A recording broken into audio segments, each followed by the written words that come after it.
doing something now rather than reactively in adulthood. So what I'm going to ask you to do in this symposium is really have a think and reflect on what is your reality now as a practitioner, wherever you're working or in research or in other areas, and what could your opportunity be? And just a reflection from my musculoskeletal practice with children is often the reality for us at the moment is we only interact with school via letter and email. It's often one way, and it's to request things like a child wearing trainers, that they can get a lift pass, that they can leave lessons 5 minutes early, that maybe there's considerations for PE. And actually, this is a very physical aspect of the biopsychosocial model. It's very biomedical. And actually, we want you to think about a much more holistic approach to thinking about school attendance, and hopefully that will be achieved in the symposium today. So I'm going to hand over to the speakers in a minute, but just to let you know that at the end, I'm going to present a summary of maybe key guidelines that we could think about going forward on how we could improve maximising school attendance for children as physiotherapists. And those guidelines are based on the Royal College of GP practice guidelines. So the GPs in this country have got together and said, we must do more to optimise school attendance in children. So they've sort of put some guidelines together, and I think we could adopt some of those guidelines going forward. So I'll come back and present those at the end. But I'm going to hand over now to our three speakers to address those learning outcomes.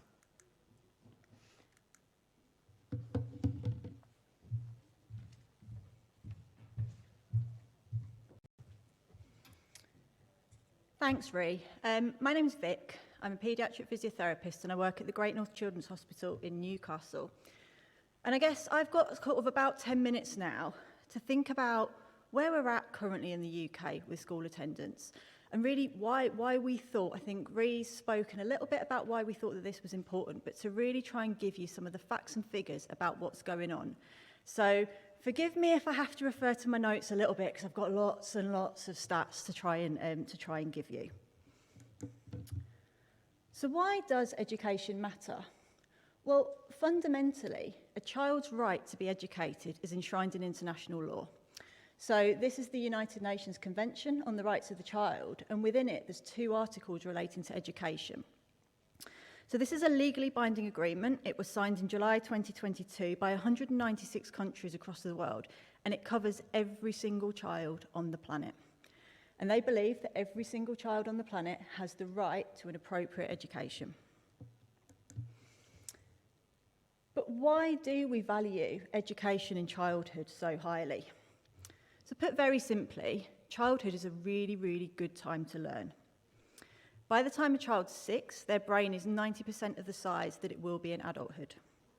However, there's lots and lots of ongoing development that occurs through childhood and through early adulthood. Children's brains are primed to learn, and their experiences during childhood shape that learning. As an example, there's studies that show that the most important factor when learning a language isn't the amount of time you spend in the country that language is spoken, but the age at which you move to that country and start speaking that language. Children are just much better at learning than we are. In particular, adolescence is a really important period of rapid brain development. So this is relevant as it's a period, and we'll talk later on, of the time when children are most likely to be out of school. So a 3-year-old has 1,000 trillion brain synapses. By the time they get to adulthood, they've got 500 trillion.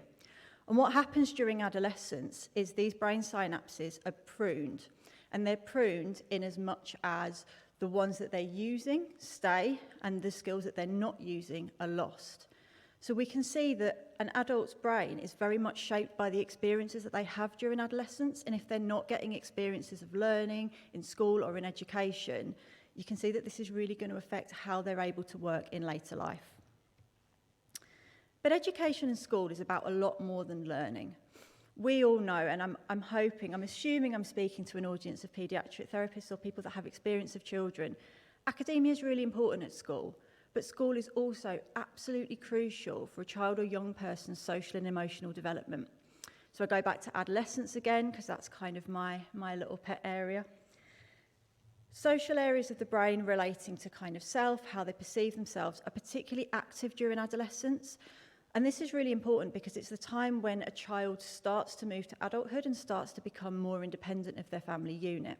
And during this time, having good interactions with their peer groups is absolutely key to shape their brains and to be able to facilitate that transition to adulthood. If they're not in school or if they're not in education and don't have access to their peer groups, this can fundamentally impact how well they're able to develop from a social and emotional perspective.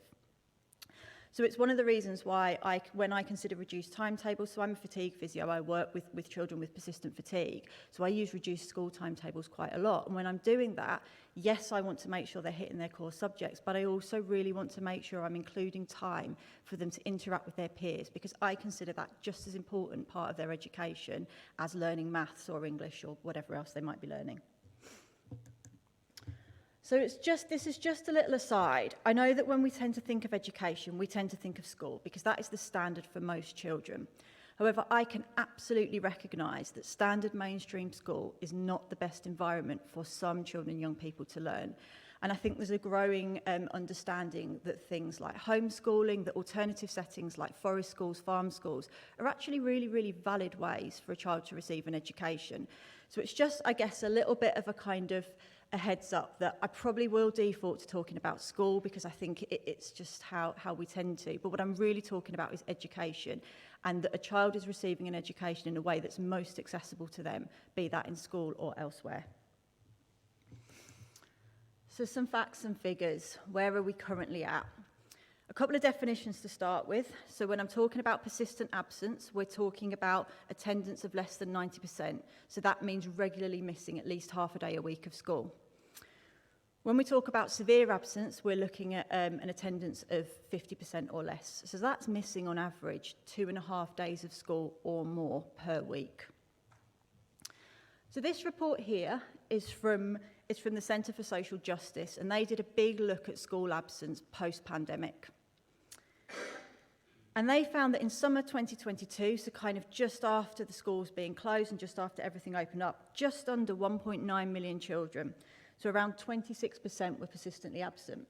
You can see here from the figures of the slide that has gone down to 20%, but we still are, for the last academic year, 20% of children are regularly missing at least half a day of school. That's a lot of kids.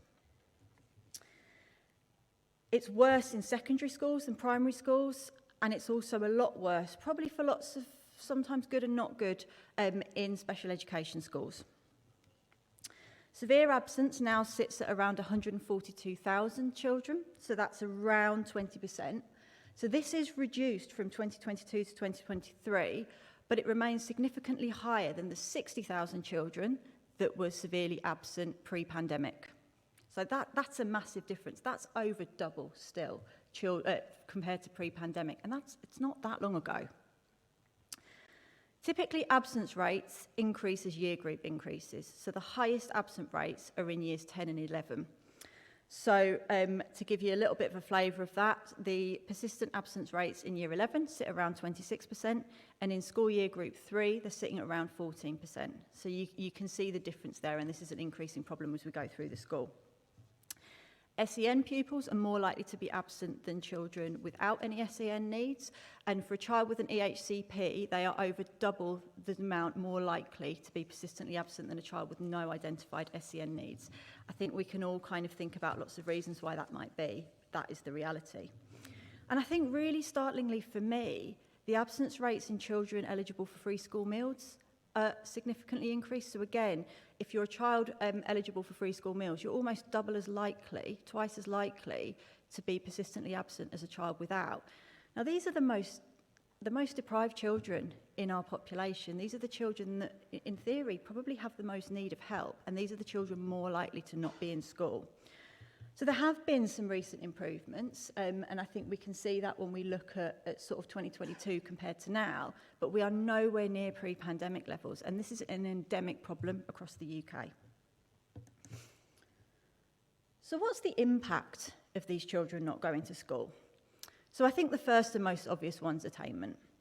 Exam results are absolutely not everything, but the reality remains is in the society that we live in, getting exams opens doors to moving on later on in life.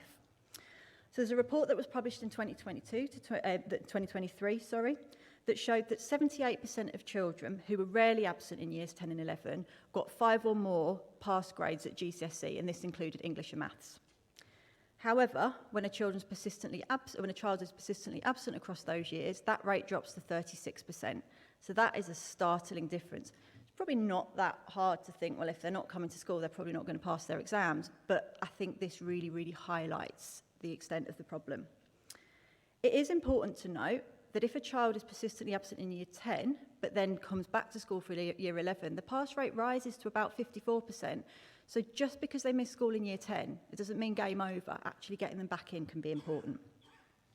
And just 5% of children who were severely absent in both years achieved any GCSEs at all, which again, I think is probably fairly obvious, but really, really striking. This may also have an impact on their future prospects.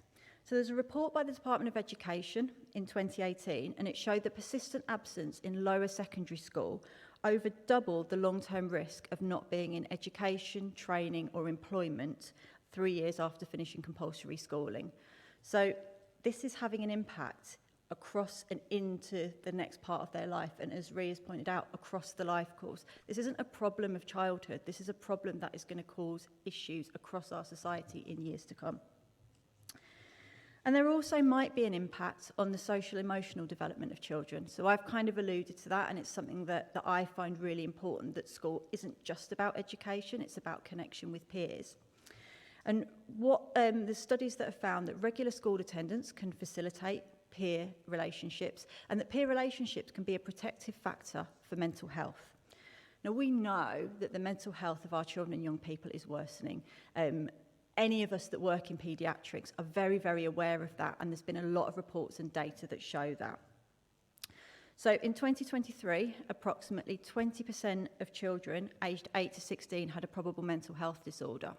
And this compares to a rate of about 13% in 2017. So the last 6 years have not been kind to our children and young people. I mean, it's not been kind to anybody, but I think we can see the impact of that. So when we come to think about school absence related to pain, it's a little bit harder to quantify. There is a US study that suggests that 6% of children reporting pain were chronically absent compared to around 1% without. However, I think we all know MSK pain is really, really broad. It varies from maybe a child who's had a fractured leg to somebody with a long-term condition such as JIA, or somebody who's experiencing persistent long-term pain. They are very, very broad experiences. So as an example of this, there's a recent Scandinavian paper that looked at children and young people with JIA, and they found that 3 years post-diagnosis, 75% of them were reporting very, very minimal school absence. However, when you compare that to data that I've been able to get that isn't published, but that's from some of our UK persistent pain services, they found that less than 20% of the children presenting to their services had maintained their school attendance, and around 15% were either severely and very severely absent or out of school entirely. Now, obviously, children presenting to a persistent pain service are by their very nature going to be at the more extreme end of this. But I think it shows you that when we think about MSK pain, we're looking at a very, very mixed bag. Pain itself is also harder to quantify, and we know that it can be a consequence of lots and lots of other things going on in a child's life. So what I'm absolutely not saying is that we should be disbelieving children that present to us with pain. It's fundamental that we don't do that. But we also need to explore the fact that the persistent pain may be a child's way of conceptualising or expressing other things that are going on in their life. And actually, often that's subconscious. This is particularly true of children and young people experiencing mental health difficulties or the neurodivergent children and young people that we see, both of whom we know are overrepresented in pain populations, and both of whom are likely to have more challenging experiences at school. So I guess my one message to you is to think about looking deeper. When you've got a child that presents with pain, it's not about, writing the letter for them to wear trainers, the things that Rhea's spoken about, but actually scratching below the surface and thinking about why they're coming to you in relation to their, and thinking about that in relation to their school attendance. I'm not going to go into that any further because I know that my other speakers are going to, and I'm now going to hand over to Bo.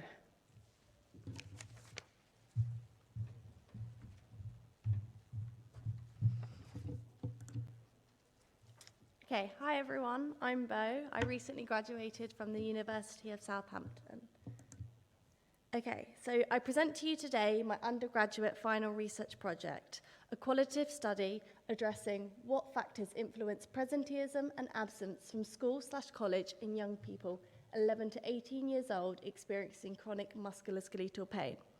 I'm going to briefly explore my methodology, but there's 20 minutes dedicated at the end to any questions you may have. In order to conduct my research, I relied on secondary analysis of a primary research program. As I've tried to present here, within the primary study is where the participant recruitment and data collection took place. Participant recruitment took place over 2 hospital sites via local paediatric services and tertiary multidisciplinary chronic pain services. 42 participants expressed interest in the study, 21 of which were parents and 21 of which were young people. They each completed an interview and a timeline during their treatment experiencing right from the beginning to where they saw their end. I relied on thematic analysis as per Braun and Clark, where all 42 transcripts and drawings filled my exclusion criteria for the secondary analysis. 86% of the participants were female, coming from a mix of education as I presented here. However, of note, 10 reported onset of pain during primary school. Throughout my thematic analysis, I was able to achieve 3 overarching themes. Theme 1, understanding the unseen struggle. This theme reflects the disconnect between the outward appearance and the internal struggles participants were facing. The understanding here mainly come from teachers, but also the larger social network at school. Where children and young participants felt understood, they were more likely to be present at school. However, when there was a lack of understanding, they were more likely to be absent. They felt unsupported and with a constant need to validate their pain. The first quote here I've presented is from a parent, and it's the parent's struggle in validating their child's pain. Due to the invisible nature of pain, when there is no visible or tangible evidence of pain, people would just assume you're fixed. However, this understanding is individual and personal to each participant's experience. So, in quote 2 was a positive experience that a child had in PE. A teacher went above and beyond to acknowledge the challenges and tailor the accommodations to the child's capabilities. However, whilst PE worked here for this child, it does not work for everyone. Some relied on a personal tutor to turn to during their struggles. The cumulative impact of these challenges have psychological consequences and lead to self-doubt and feelings of social anxiety. Theme 2, the feeling of belonging. So this theme had a greater association with friendships and the young person's immediate peer relations at school. Where the young person felt belonged and they had established friends and a trusted group who accepted them as they were more likely to be present. However, when the child felt they had no friends and felt isolated and lonely at school, they were more likely to be absent. The difficulty making and maintaining friendships due to physical and social implications caused parents to recognize their children socially withdrawing, or some children felt that it was shut out by their peers. The quotes, majority of the quotes here that I've presented have association with the use of aids, such as crutches or a wheelchair, for example. And whilst physios obviously prescribe these with a biomedical reason in mind, these quotes suggest it can be twofold. The use of aids changes the sense of belonging, changes the young person's sense of belonging. Some benefited from it, especially those that felt they were being victimized and being called a faker or a cripple for their strange limp, but some used them to legitimize their pain. The aids, however, on the other hand, we had loads of young children who felt the aids drew unwanted attention and led to stigma and bullying and the feelings of being different from their peers. Besides these aids, sick notes that physios had handed out also presented a challenge, as what a school considers a physically safe environment for these children ended up being a very isolating one, where children were shunned to the library or a place associated with the naughty children. These have psychological effects and affect a young person's mental well-being. The young person struggled to reconcile their experiences with societal expectations of what's normal, and as a result, they turned to hibernating or trying to become invisible. This, in turn, increased absenteeism and therefore caused a greater sense of detachment from the school environment. Theme 3, navigating transitions. So the most common transition that we faced in this study was the transition from primary to secondary school or secondary to college, but also there was a total new school year or a return to school after an extended period of absence. These transition points could go either way. So some saw them as a positive opportunity to return to school, a fresh start, they can reinvent themselves, and then they were more likely to be present. However, changes more than likely caused more absence. So the quotes here highlight both the physical and social demand. For example, when turning to secondary school, they're having to walk further or carry a heavier bag. That's the physical demand. These transitions serve as milestones, encouraging young people to reflect on future plans, such as GCSE year or future job prospects. GCSE year was a very interesting one. Some saw GCSE year as a reason to become more present at school. They had a positive mindset, although this was driven by a fear of failure, of, the need to pass their GCSEs to get a job, or, if they don't get a job, they're going to have to rely on welfare benefits in the future. This caused them to be more present.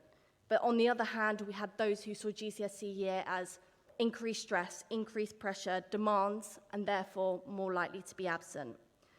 All these transition points highlight a disclosure of anxiety and reduced confidence and independence, placing additional demands on the parents.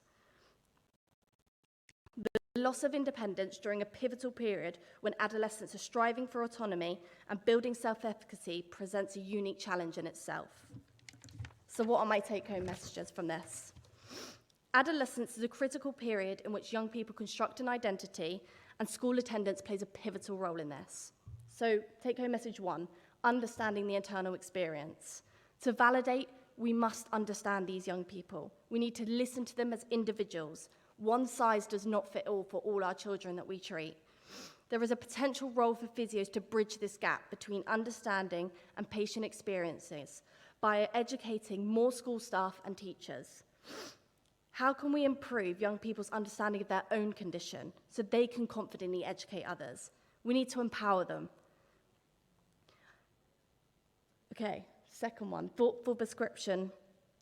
So, I urge you to think twice about your prescriptions. It's a double-edged sword.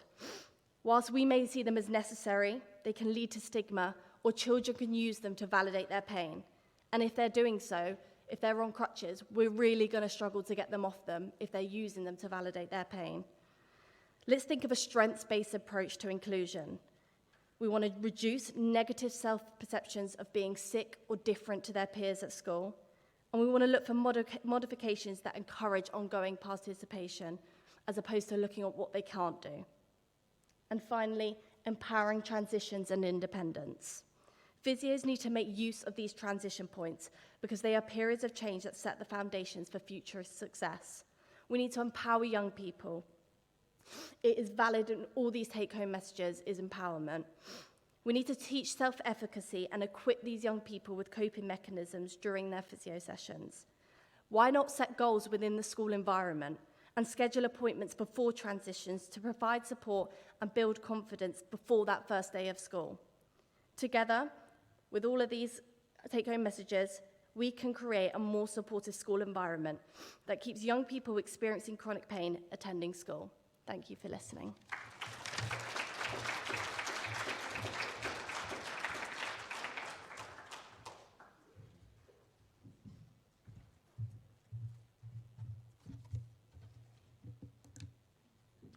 Hi, my name's Becca Pepper. I'm a physio for a paediatric chronic pain service in West Sussex, and today I'm going to talk about the importance of a holistic treatment approach when managing chronic MSK pain.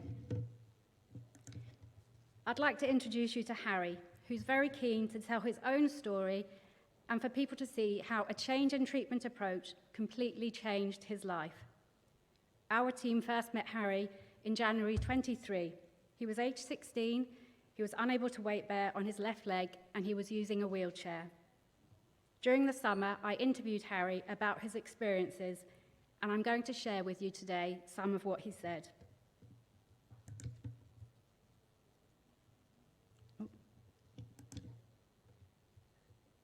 Video?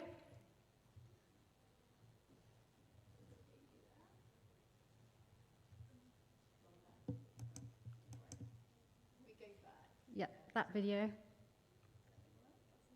That's the wrong one. This one? But it's about 2015, and I started getting like pain in the knee, would sort of get locked outwards, like straight, and it would be painful, and that eventually got worse over time. Walking got quite painful at times. I saw a doctor in Brighton who then did things like MRIs and that, and they couldn't find anything. They referred me to another hospital, and then they saw me and said I had CRPS. They did a physio program, which was physio daily. The first time I did a 4-week one. So was that an admission? Yeah, an admission. Did a stretch and cast then as well to help the knee start bending. I then went again in the August for another 4 weeks. They did another stretch and cast, similar stuff.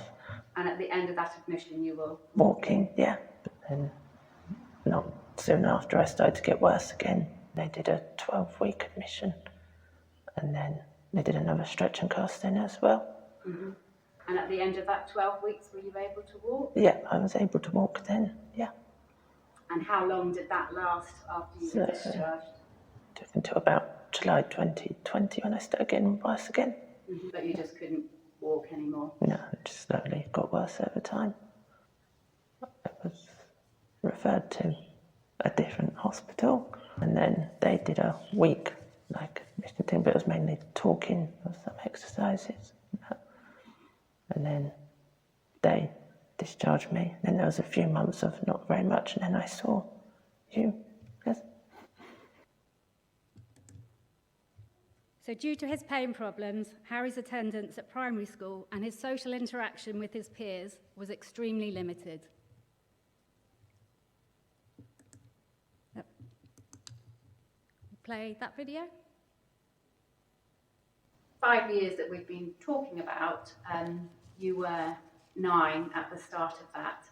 How did that impact on what you were able to do functionally? So, it made me really tired, so it made doing basically anything quite hard.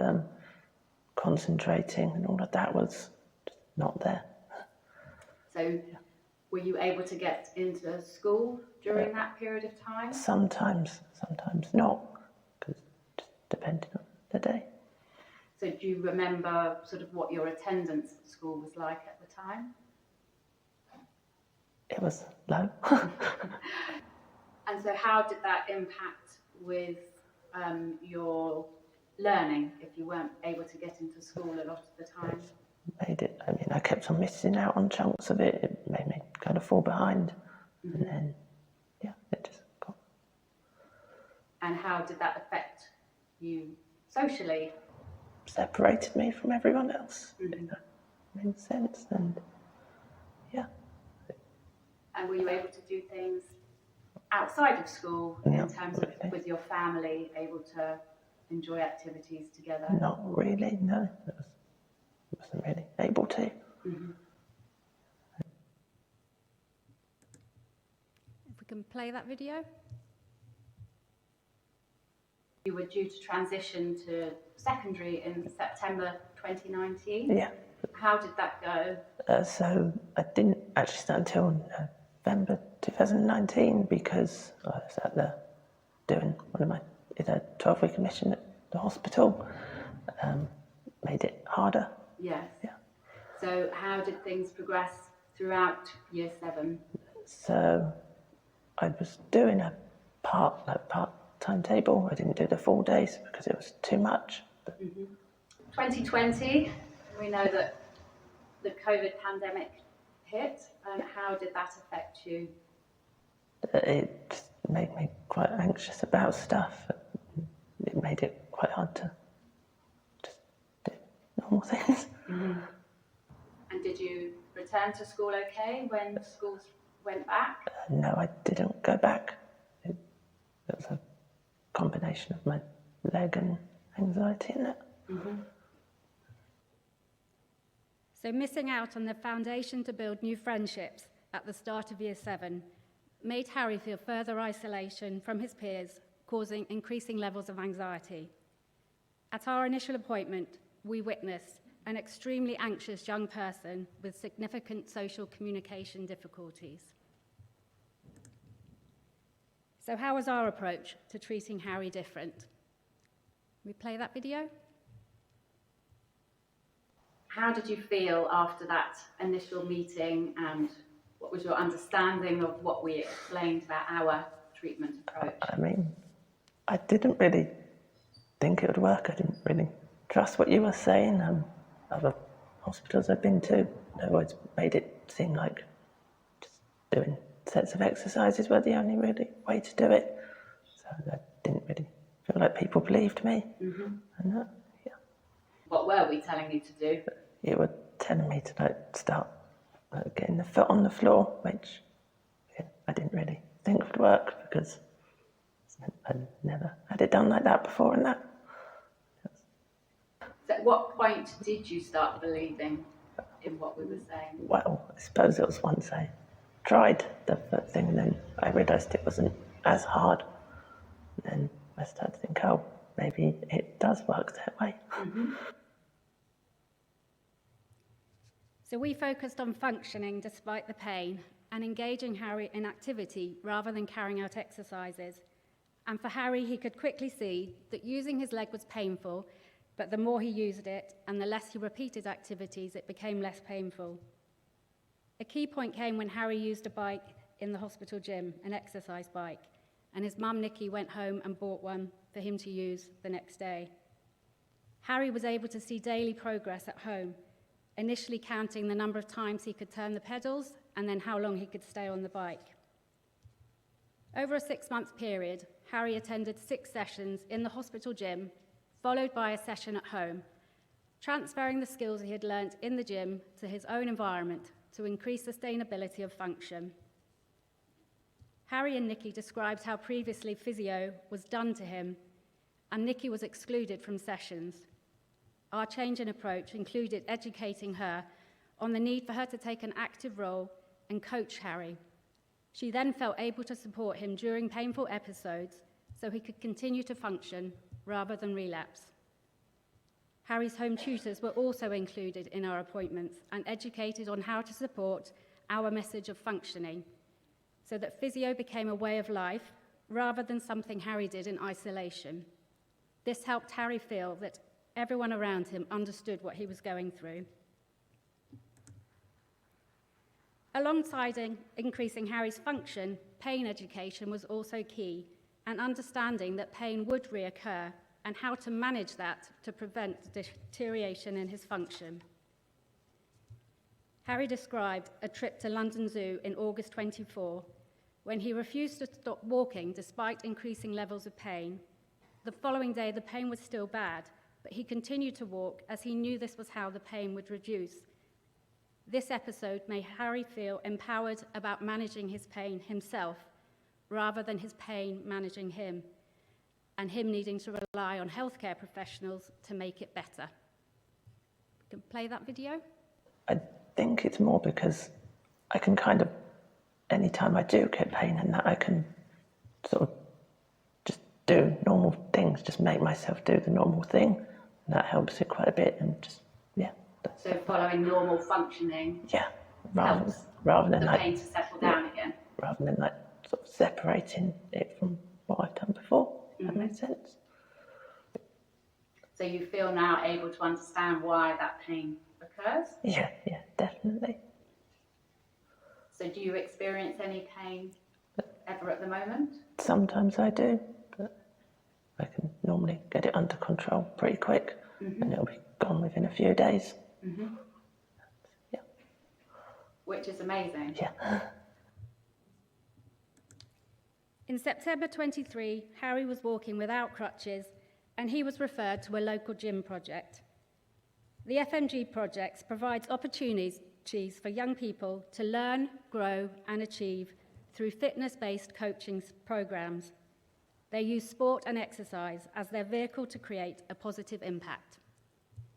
Play that video. We referred you to a local gym project. Oh, yeah. 8 weeks? 10 weeks. 10-week program. Yeah. So, Attending twice a week. yeah, twice. So what do you do in those sessions? So it'd be a mixture of using things like the weights that they've got, and then we, at the end of it, we also had to lead like a session for people. And so at the start, I know you weren't able to run, No. whereas at the end, It- do you remember how quickly you did the sprint? I think it's 2.4 seconds. We referred you to a local. Harry now feels like he has a life plan. He's finally achieving goals rather than failing, and he's planning for his future. Physically, he has no limitations to ability. He's running, and he can do everything he wants to. Emotionally, he has increased confidence, and he can now fully engage in a conversation. He's in education. He's learning maths, English, and doing an online gym instructor course. He enjoys days out with his family and has a new love of theme parks. We can play the first video. And so a little bit earlier, you mentioned that you were doing a gym instructor course. Yeah. So whereabouts are you doing that? That's like an online one. It's done. Yeah. So are you still attending the gym? Yeah, still attending it. I go there twice a week. And I've been doing more weight training stuff, so building strength. Yeah. Anything else you've managed recently that's increased your function?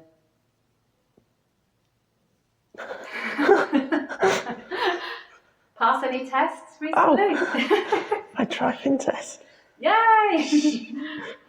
Anything else that you would like to try and achieve and do as part of your things that you thought you'd never manage?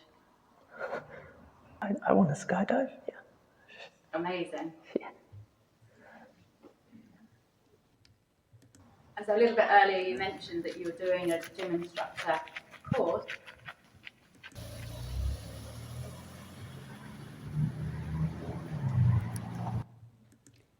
So in summary, for Harry, what finally made the difference and enabled him to recover? Giving Harry belief. In the past, Harry would say, "I'm never going to walk again," but quickly he began to say, "I'm just not walking yet." Coaching Harry and not treating Harry, giving him ownership of his treatment and a greater understanding of pain and what to do when it occurred. And not treating him in isolation, treating him in the community, in his home, involving his mother and his tutors, giving him access to a gym where he could also engage with other young people, and he wasn't in a hospital environment. Thank you for listening to Harry.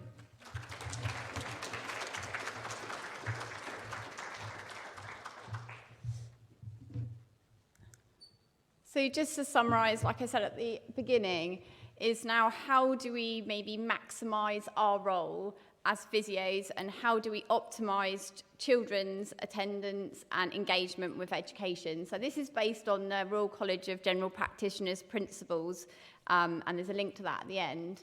So I think there's sort of 5 principles that we can maybe have a think about together. So first is to routinely ask every child about school attendance and absence, and ask why that is the case, and explore that with children and their parents. Be alert to when it's better to encourage a child to attend school rather than be off school. And there's some really good government guidelines for parents about when you should send your child to school. And I think this has there's been increasing anxiety post-COVID of when you should send your child to school. So there's some really good government guidelines, which is on the next slide.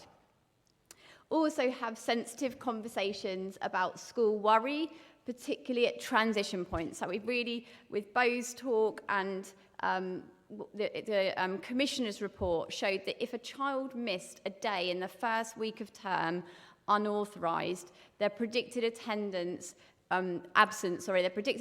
was 45%. So that first week of term. If a child missed the first week of term authorised, equally, those children 55% of those children went on to have persistent absence. So getting a child into school in those first few weeks is fundamental. And again, with Harry's case, those first 12 weeks of year 7 was spent in an inpatient admission. So he's that key transition point to senior school, he was in a hospital. So that also links the fifth guiding principle about really thinking about when we schedule our outpatient and hospital appointments to avoid children missing school.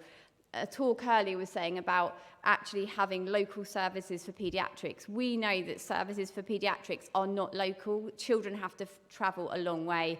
And in the interviews as part of Bo's study, one of the parents talked about the fact that they had to get a train and a bus to their physio appointments, which lasted half an hour, and that child had to take a whole day off school just for a 30-minute physio appointment. And that we're taking children out of school. So there's 4.6 million school sessions missed a year because of medical appointments. So lastly, we're going to show some signposting on our question side on when to, for mental health support, school-based support, and other support services for children. So hopefully we're going to ask now for questions, and there's some key resources that we spoke about.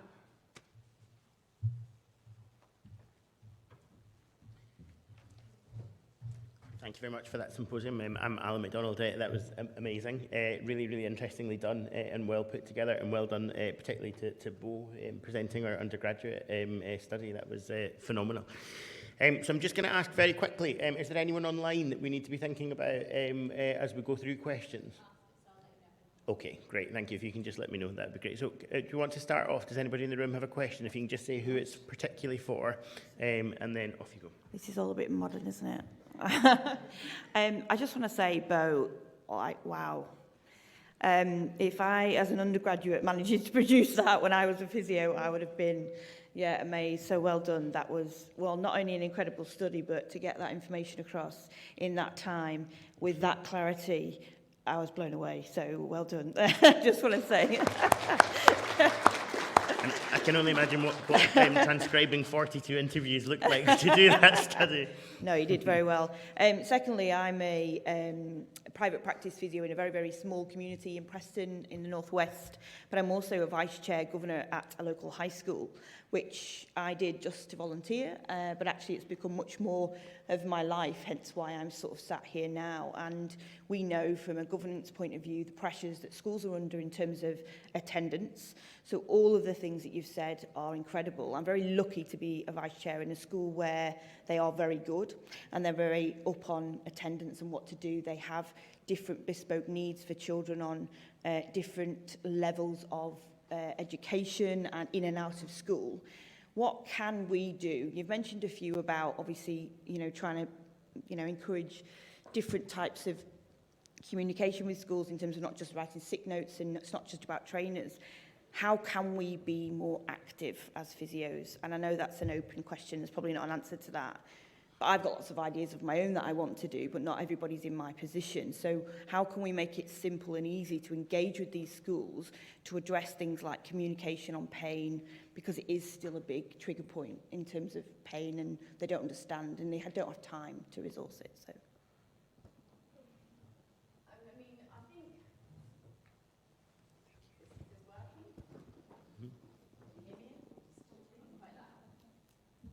Is that better? Yeah. Okay. I think it's a hard one, but equally, I think we, first of all, what Bo said about her research, everyone's an individual, so it's about understanding that individual's needs around school.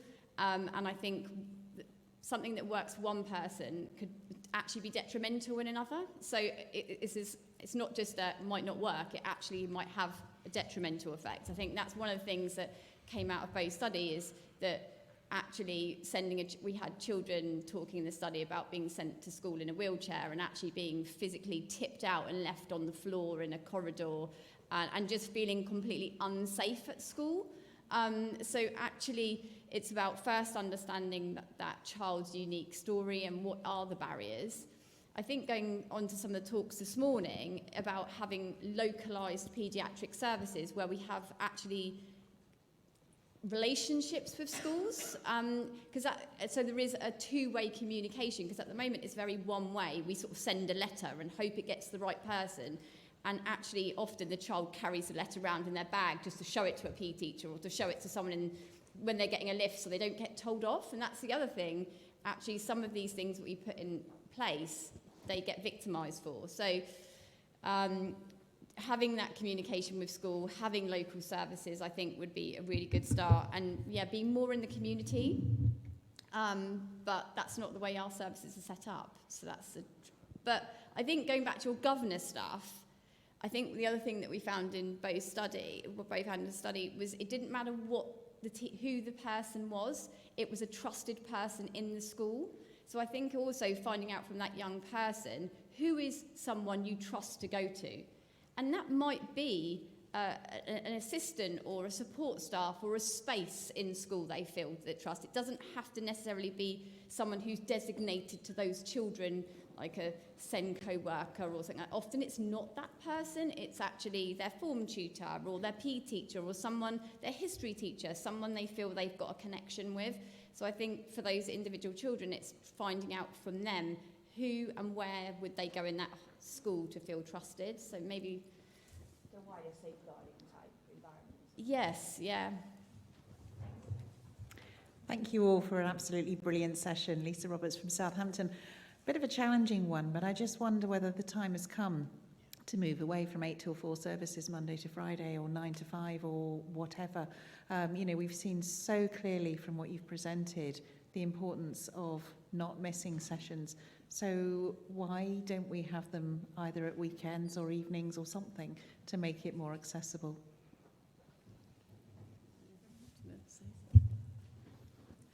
I think you make a really good point, Lisa, and actually is that flexibility, going back to that flexibility not only for the child but also for the parent.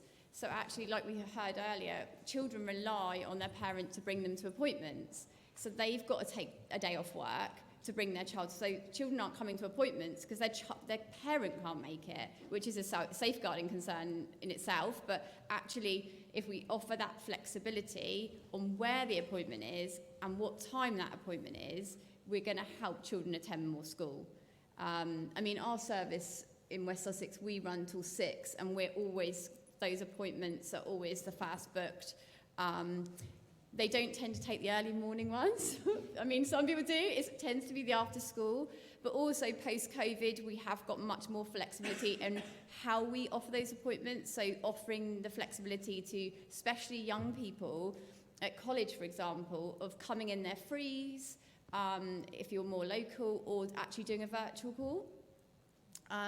So that has offered a lot more flexibility. And actually, once the parents met us in the first appointment, they're often fine for the young person to connect virtually on their own as well, to have that appointment. So that offers, but yeah, I definitely think it needs looking at generally. Yeah. Great. I think have we got an online question?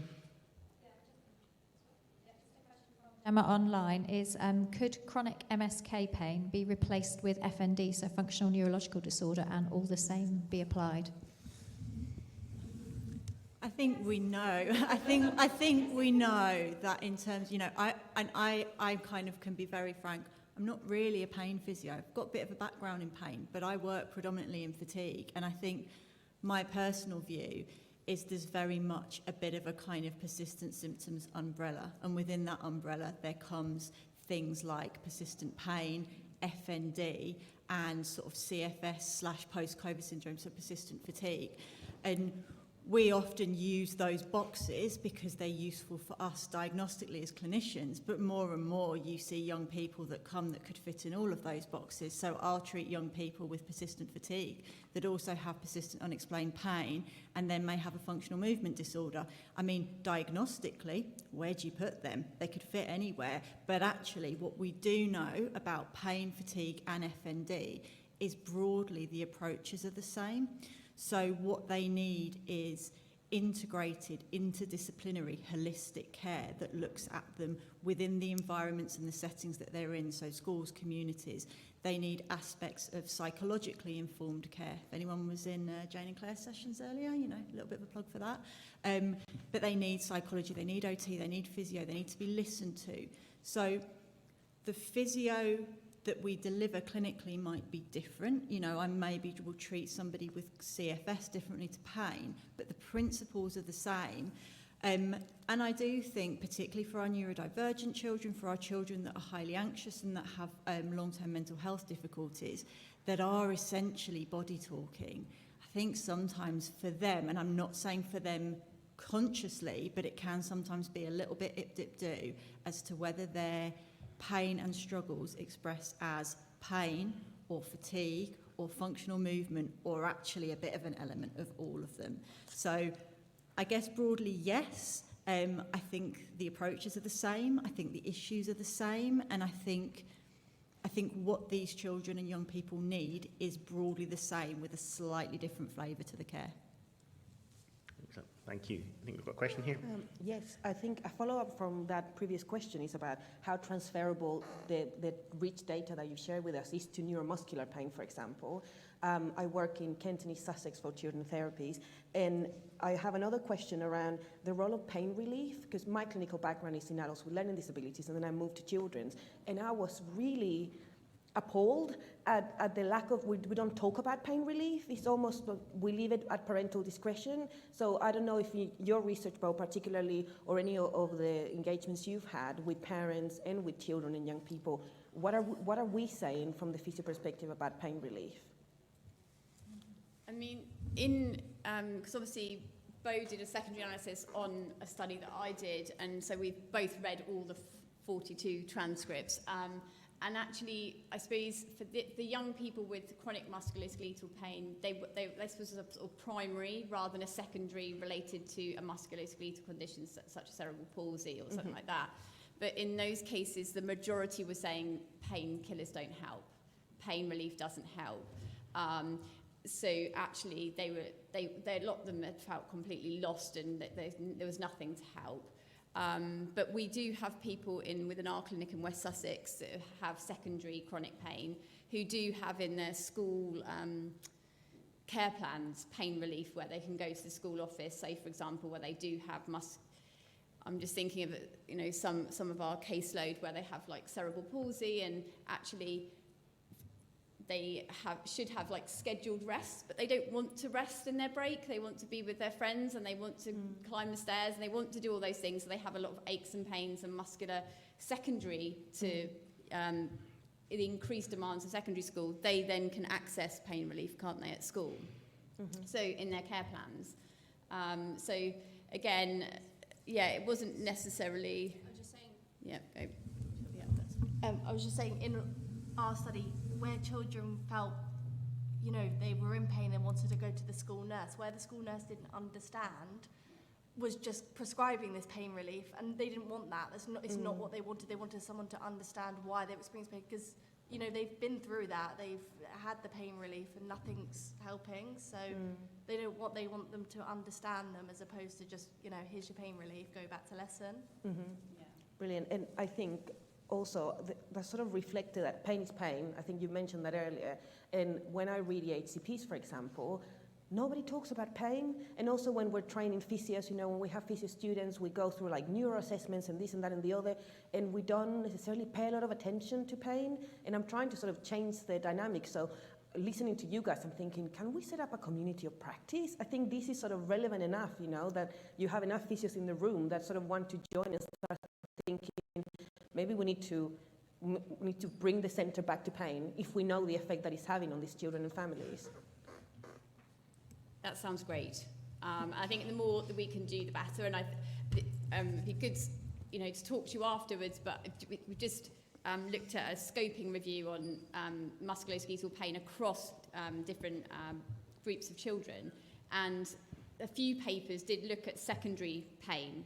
And one of the things is that actually this group of young people that have secondary pain, so after sort of neural things like cerebral palsy, might need a different approach as well. And some of those children actually felt that not only was their pain dismissed, but actually the therapeutic alliance between them and the physio was almost used as the way to relax them enough so they could be stretched harder. And I think that long-term developing that therapeutic alliance, it involves listening to children and, you know, responding to their pain, and that might be a different, that might need a different flavour. I use Vic's words, a different flavour for those groups of children that have those long-term conditions. Okay, yeah. Great. So we're just coming to the end, but I think there was one final question. I don't know if we had one over here. Yeah. Hello, thank you. So my name's Bertie. I'm one of the physios at a team in Oswestry, and we're able to sort of have inpatient stays for individuals with persistent pain just for the week. We've recently been sort of discussing with them about the sort of benefit of any sort of peer resources, and sort of they suggested perhaps a video resource.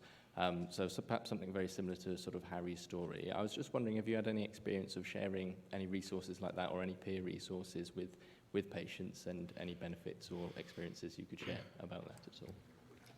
So yeah, Harry was really keen for us to tell his story at the conference, but he's also keen for other young people to hear his story and hear what the process kind of he went through. It has been incredibly tricky putting those videos together because the NHS software we have doesn't allow it, and it has taken hours and hours and hours with the IT department just to be able to watch the videos and edit the videos and then upload the videos. So yeah, but our next, now we've kind of got to this stage, is to put together more of a video. Can I suggest, as the ex-chair, and with the chair and vice chair of APCP sitting in the room, that we'd like to take that on and make a video that we can put on APCP in order that you can use it and signpost. We do give an APCP free membership for rotational members of staff that are coming in, and if there was any young person that needed anything from a resource point of view, we absolutely would do that as well. So I think we'd be really keen to work with you on that, because your videos are there. It would just be a case of making sure we can get the permissions and that we can do that. There was about an hour of footage. He spoke a lot. I can imagine. So yeah. Okay, thank you. And that's all we've got time for, but thank you so much. That's been such an interesting symposium.